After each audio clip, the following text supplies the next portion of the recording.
Hi, thank you for joining us for this course about green power. We will tell you more about how to buy renewable electricity for LEED and carbon accounting. My name is Susan Gao and I will be your course instructor, along with my colleague Stephen van Holm. We work at the EKOenergy Secretariat in Helsinki, Finland. EKOenergy is an international network of not-for-profit environmental organisations. The network promotes the use of renewable electricity. LEED, as well as many other standards, recommends the purchase of green power or renewable electricity, as it is more commonly called. In this course, we will tell you more about buying green power and LEED's green power requirements. We will also explain how the fulfilment of the LEED requirements can be used in your carbon accounting. We have broken up these topics into 5 objectives, each of which have their own chapter. Firstly, we will explain what a green power purchase is. What does it mean to buy renewable electricity? We will give you information about the ecolabels for green power, such as Green E and EKOenergy. We will tell you the easiest way to get the LEED green power credit. We will give you more information about the alternative pathways to fulfill LEED's green power requirements, and we will explain the relationship between green power purchases and carbon accounting. Before getting started, we want to quickly refer to the relevant LEED texts and to LEED's intention.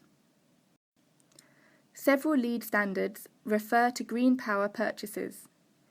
Green power was already included in several versions of LEED 2009, and it is now also in LEED v4, which gives points for buildings which engage in a contract of at least 50 to 100% green power. It also sets extra criteria for green power purchases.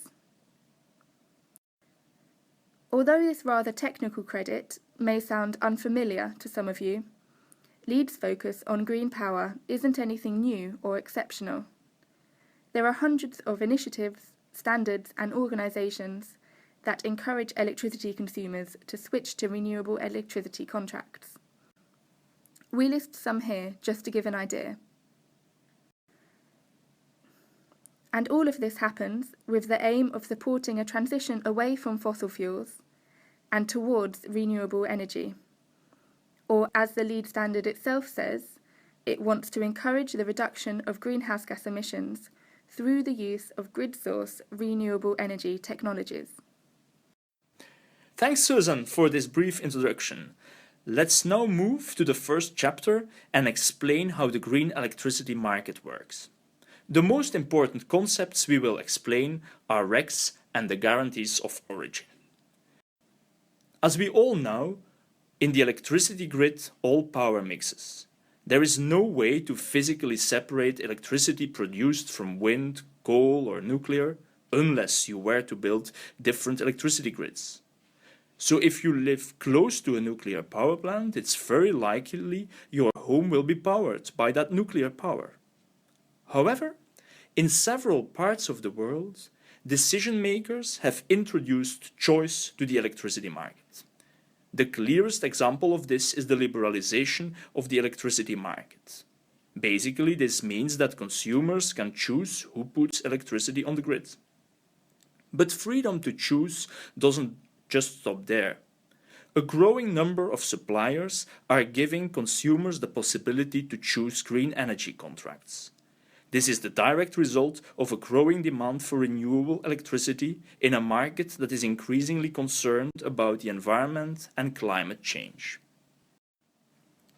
To make it possible to choose specific types of electricity, accountancy systems have been set up. States and regulators have databases to track which electricity has been put on the grids, and to attribute that electricity to specific electricity sellers or electricity consumers. The database functions as a book and claim system. The book side of the system registers what has been put on the grid. For each megawatt hour produced, the producer gets a certificate. Then sellers and buyers can claim that specific electricity. The rule is simple. Only the one who has the certificate can claim the specific electricity as theirs. For many people, the concept of tracking electricity is difficult to grasp. Electricity is already in itself a difficult thing to visualize and understand. But it may be easier if you compare it to a similar existing system for a different, more tangible product. Think of an orange juice company. For example, 30% of their oranges come from fair trade producers and 70% from non-fair trade producers. For technical reasons, fair trade oranges can get mixed with non-fair trade oranges in the processing plant. As a result, it is impossible to tell which cartons contain juice produced on a fair trade farm and which do not. However, the orange juice company can label 30% of their orange juice cartons as fair trade. It's up to the fair trade labeling organization to check this process. And from orange juice, back to the electricity market. In Europe, the tracking system for electricity is called the Guarantee of Origin System, which is abbreviated as GEO. Guarantees of origin are obligatory for any communication about renewable electricity. In some countries, they can also be used to track fossil fuels and nuclear energy.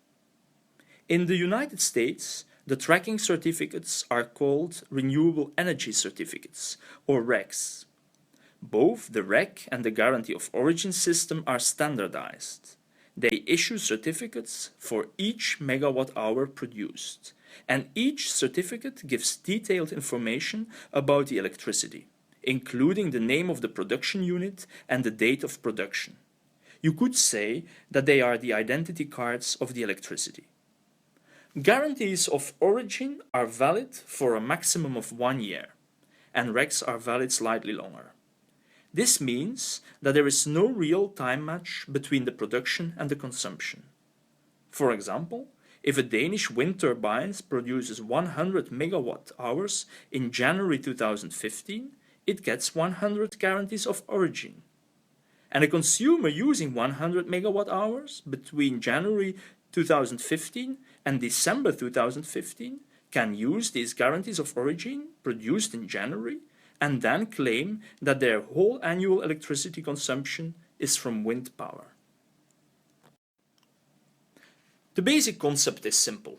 In each liberalized electricity market, there is just one type of tracking certificate. In Europe, it is the Guarantee of Origin. In the USA, the REC. These tracking instruments have to be used in their own market. For the Guarantees of Origin, this is the European Economic Area. This means, for instance, that guarantees of origin coming from Sweden can be used in the Netherlands or in Italy, but definitely not in the USA. The use of a guarantee of origin or REC is called a cancellation or a redemption. A guarantee of origin is cancelled on behalf of a specific consumer. And here is an example of a cancellation statement, proof of the cancellation of guarantees of origin. In this case, it shows that 10,478 guarantees of origin were cancelled on behalf of Beneficiary Limited. Be careful, there are lots of confusing terms to deal with. Keep things simple. For green power purchases, you need guarantees of origin or RECs. You don't need to worry about other certificates. Tracking certificates should not be confused with green electricity certificates, which is a general name. In most countries, this name refers to a type of subsidy. They should also not be confused with carbon credits, which are used for carbon offsetting. The purchase of green power has got nothing to do with offsetting. We will come back to this point in the 5th chapter. As pointed out before, the basics of green power are fairly simple. And there is more good news. In most cases, consumers don't have to do anything. If you buy your renewable electricity via a regular electricity seller, it's up to them to make sure that they have the required amount of tracking certificates to cover your green consumption. In Europe, This means that they need to cancel guarantees of origin to cover all of their green electricity sales. And the electricity market regulator checks to make sure that this happens. There is also an alternative way to buy green power. It is possible for consumers to take care of the tracking themselves. This means that the electricity consumer buys the required tracking instruments separately to the electricity contract. This may be a good option for companies which cannot choose their electricity contract themselves. For example, for companies which get electricity as part of their rent agreement. This separate purchase of tracking certificates is known as an unbundled purchase. Unbundled because the electricity consumer has two separate contracts. One with a normal electricity seller for normal electricity, and one with a seller of guarantees of origin or REGs for tracking certificates. An unbundled purchase is popular amongst LEED certifiers, partially because of the wording of the standard and partially for historical reasons. But you should know that this solution is not possible everywhere. For instance, the German Guarantee of Origin database can only be used by electricity sellers and not by others. Gradually, tracking systems are being introduced to other parts of the world, even to non-liberalized electricity markets. In some countries, there are systems which are inspired by the guarantees of origin and the REG system. For other countries where there is no tracking system, a group of market experts have recently launched an electricity tracking system which can be implemented anywhere. It is called the International Renewable Energy Certificate, or IREC. It is difficult to predict how this will evolve, but it looks like there is a growing demand for IRECs in various parts of the world. To summarize, buying normal green electricity is easy. Your electricity seller, or you yourself, just have to make sure that you can prove the origin of your electricity with a tracking certificate of a renewable power plant. But LEED doesn't just recommend buying renewable electricity. No, as an environmental standard, LEED recommends going one step further. Among specialists, also among LEED, there is a general feeling that buying renewable electricity is a great first step. But it is not enough. We have to progress and do more, especially if we want to claim leadership in driving changes. There are two important points to consider.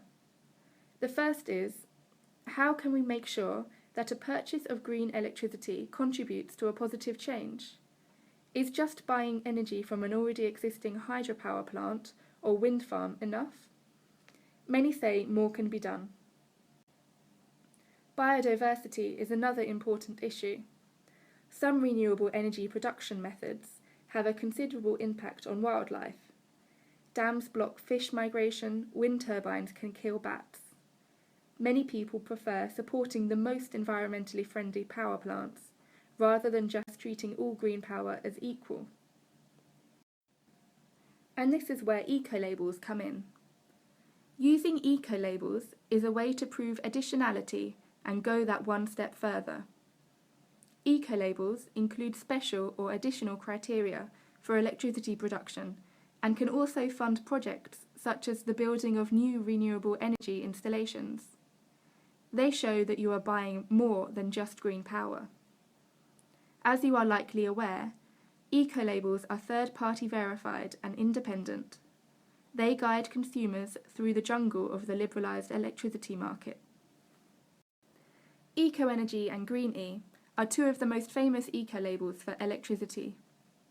The American Green E label certifies renewable energy from installations which are less than 15 years old. By focusing on the age of the power plant, Green E hopes to encourage new investments. EKOenergy, which started in Europe, has a slightly different approach. EKOenergy sellers have to contribute to a climate fund. The contributions to the climate fund are used to finance new renewable energy projects. But the objectives of both ecolabels are the same. They aim for a 100% renewable world. Both EKOenergy and Green E have criteria for biodiversity too. For instance, both labels have strict rules about which type of biomass can be used. But these are not the only labels. In some countries, there are national labels, like in Germany and Sweden. Also, many companies or sellers develop their own labels, and some of them even have their claims audited by an independent third party.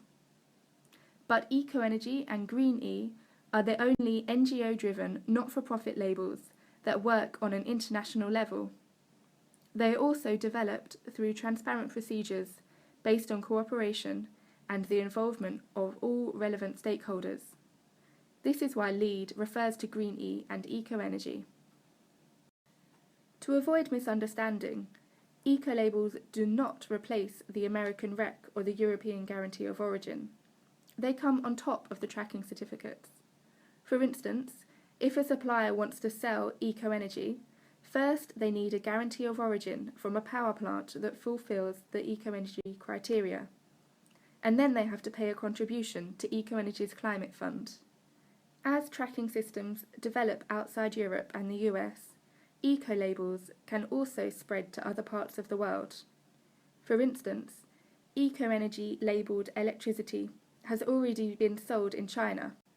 The buyer made use of IREC tracking certificates to track the origin of its electricity. There is one important extra element. LEED v4 doesn't just accept the labels as they are. It sets its own extra criteria on top of the ecolabels. The most stringent criteria is the age limit.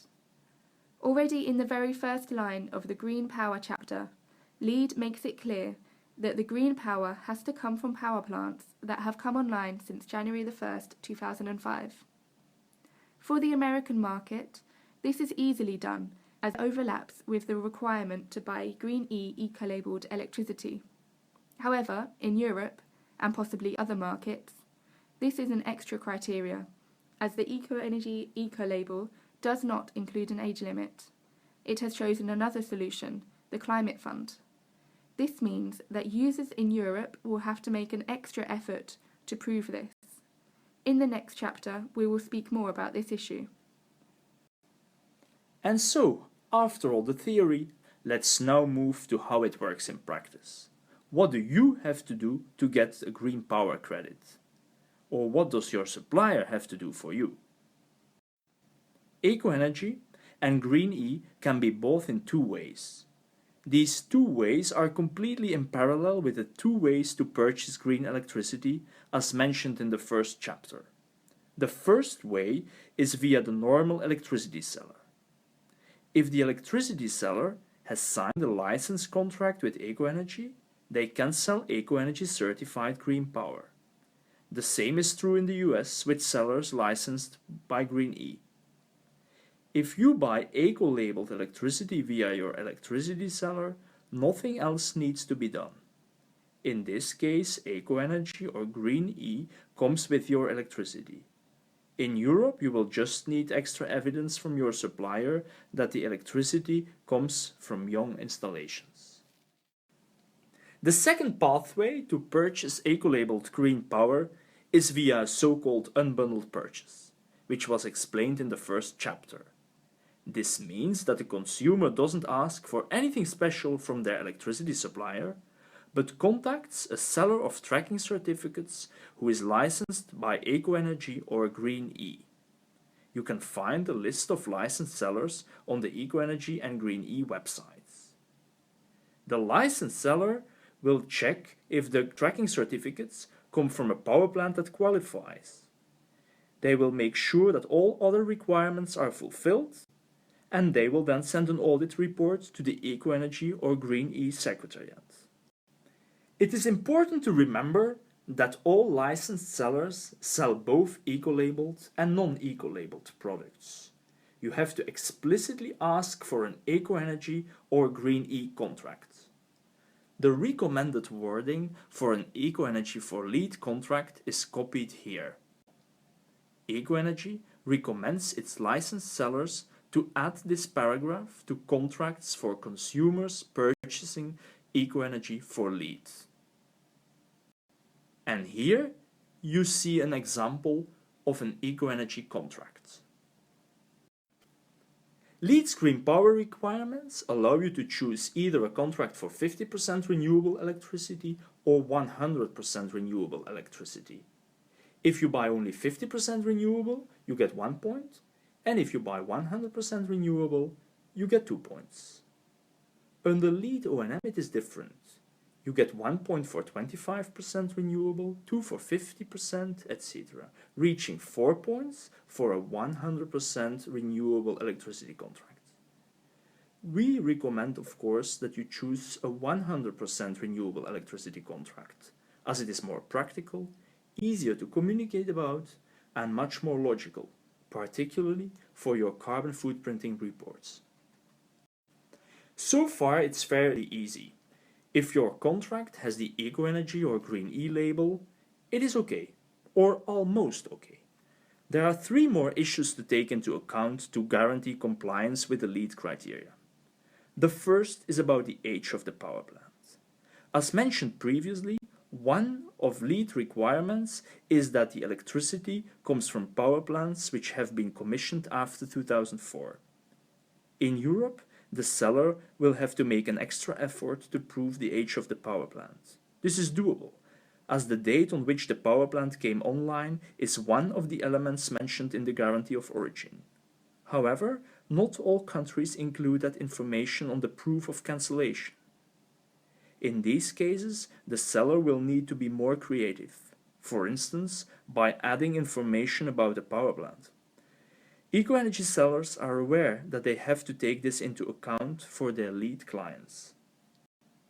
The second issue is about the length of the contract. LEED v4 requires a 5-year contract. It is a good idea to ask for a long-term commitment. If it were up to us, LEED certified buildings would use green power as long as they are LEED certified. However, there are a number of issues with a 5-year contract. The electricity market, as well as the market of tracking instruments, changes rapidly, and it is difficult to give price estimates for 3-4 years in the future. It is also difficult to know under what conditions should the seller and the buyer be allowed to cancel the agreement. Extra guidance about how the 5-year requirement should be interpreted would be useful. Also note, under version 4 O&M, a minimum 2-year contract is in place, with a commitment to renew.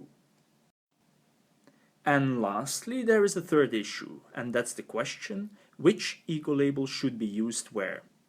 For several years, LEED certifiers have used Green E in Europe, mainly because there was no alternative. But now this has changed. Since 2014, LEED has accepted EKOenergy. Although it is still possible to buy Green E unbundled for use in Europe, it is not recommended. It will be accepted for your LEED certification, but it does not allow consumers in Europe to claim the use of green electricity. Nor does it allow you to make carbon claims, because for carbon footprinting one has to stay in the same market. As well as buying green power with a Green E or EKOenergy label, LEED also allows alternatives. In the 4th chapter, we will give more information about this possibility. LEED also accepts electricity or tracking certificates which are not eco-labelled, but only if additional criteria are met.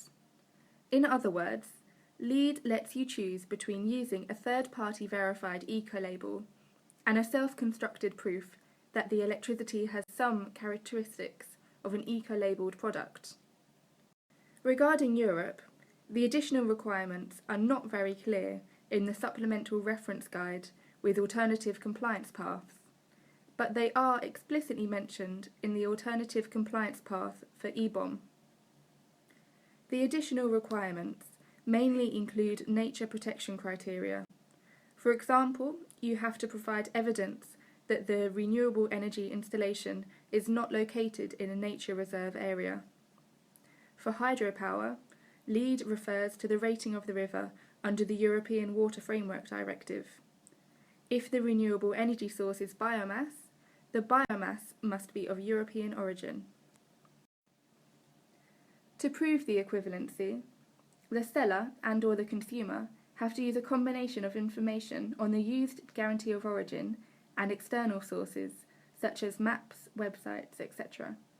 We have heard of suppliers using EKOenergy's maps to prove equivalency to EKOenergy.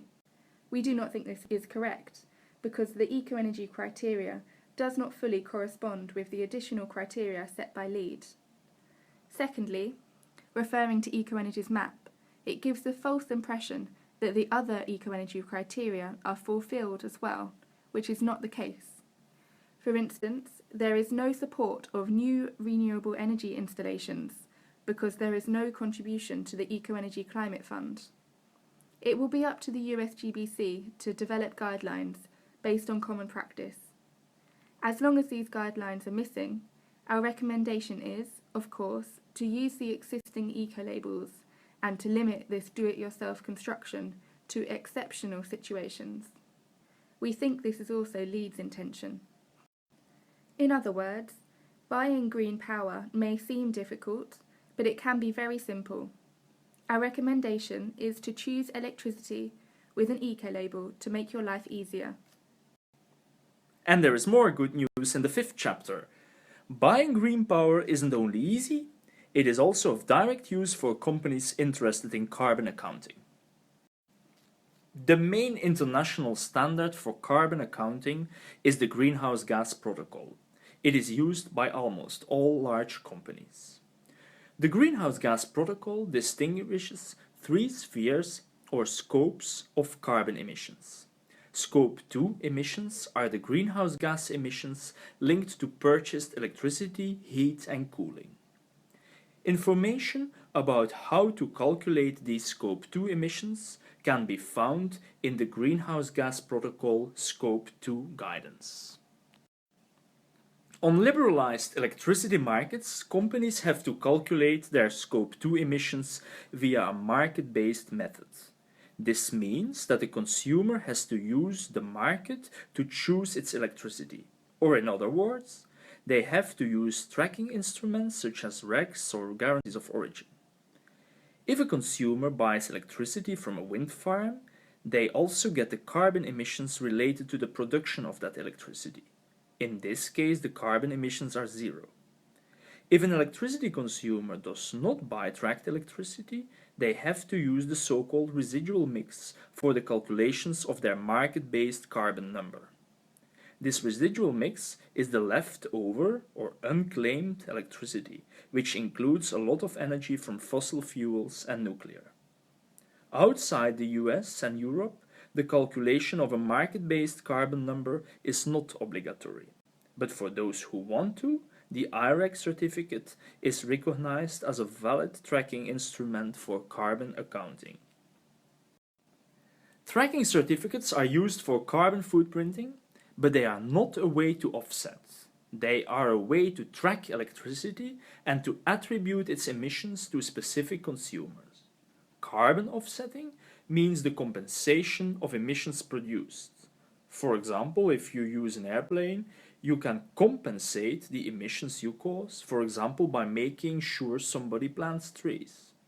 But if you buy electricity from renewable energy sources such as wind and solar, there are no carbon emissions, so there is nothing to offset or to compensate.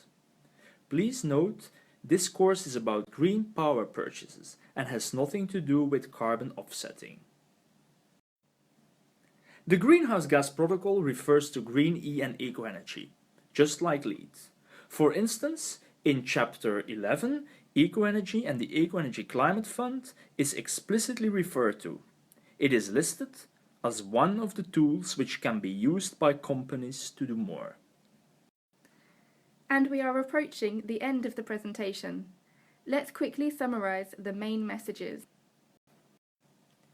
All electricity on the grid is mixed, but in many countries, tracking systems for electricity enable people to make claims about the origin of their electricity.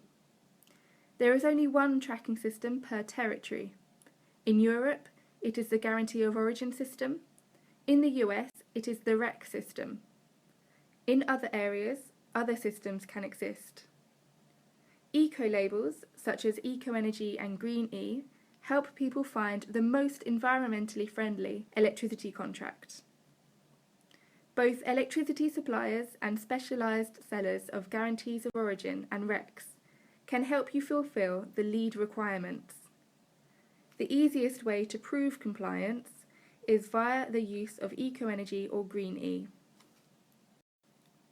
And here are the 3 pathways for getting the LEED Green Power credit. Either you make an electricity contract for EKOenergy or Green E for LEED, or you buy normal electricity and make a separate deal with a seller of tracking certificates which is licensed by EKOenergy or Green E, or you collect the evidence yourself to show that your electricity fulfills the additional criteria set by LEED. Thank you for listening to this presentation about green power. If you have any questions or want more information, check the EKOenergy website or send us an email at info@ecoenergy.org.